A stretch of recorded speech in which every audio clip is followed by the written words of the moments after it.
করলেন 10,000 সাহাবায়ে কেরাম নিয়ে রক্তপাতহীন একটি আক্রমণের মাধ্যমে, যুদ্ধের মাধ্যমে মক্কা বিজিত হলো। বলুন আলহামদুলিল্লাহ। প্রিয় ভাইরা, রাসূল সাল্লাল্লাহু আলাইহি ওয়াসাল্লাম ছিলেন মুস্তাজাবুদ দাওয়া। হাত তুলে দোয়া করলে আল্লাহ ফিরত দিতেন না। কিন্তু এই রাসূল কাবার ভিতরে 360টা মূর্তি ছিল, 360টা মূর্তি ছিল।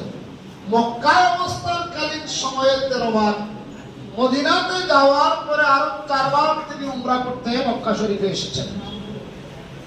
এই 8 এবং 13 টোটাল 21 বছর কাবা শরীফের ভিতরে মূর্তি ছিল না কি বলেন? কতটা? 360টি।